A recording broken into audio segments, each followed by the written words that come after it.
All right, we're going to try to shoehorn a couple more in here very quickly and then give you some information to take with you. First of all, very quickly, how will this new GIPSA rule affect calf prices? Yeah, well, I'll go back a little bit.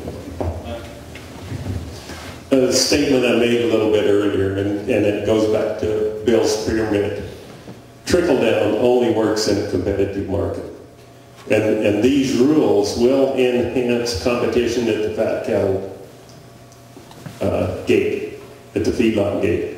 And the only way that they can continuously, the feeder can pay you more for your calves is to get more.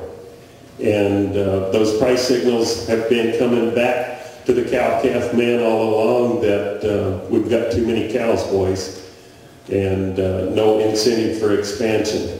And so I personally believe these rules will clarify the rules of the game, no head-on hits, and that competition will trickle back down. So.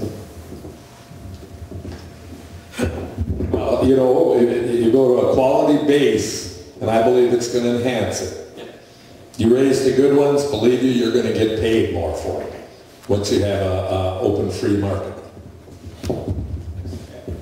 Just to add, the price of your calves is determined based on the expected future value of that animal when it's sold for slaughter, which is right at the peak of that pyramid.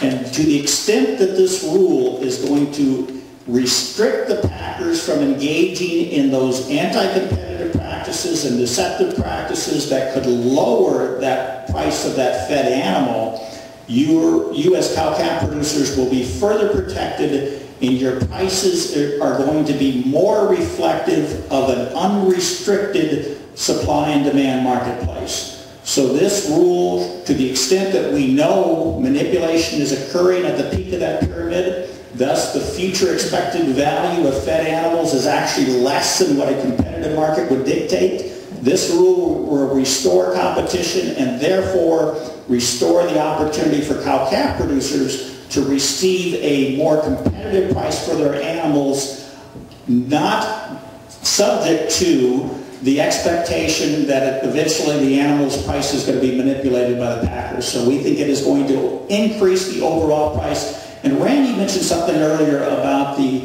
return on investment. Dr. Robert Taylor from Auburn University looked at the last 6 years of return on equity and found that in the food retailing business, the return on equity for those businesses have been about 21% for the last 6 years. For the meat packing industry, the return on equity has been about 17%. For cattle, the cattle industry, for cattle producers, your return on equity for the past 6 years has been a negative 0.5%. And that's what's going to change as a result of this rule. But very, very importantly, this is but the first step.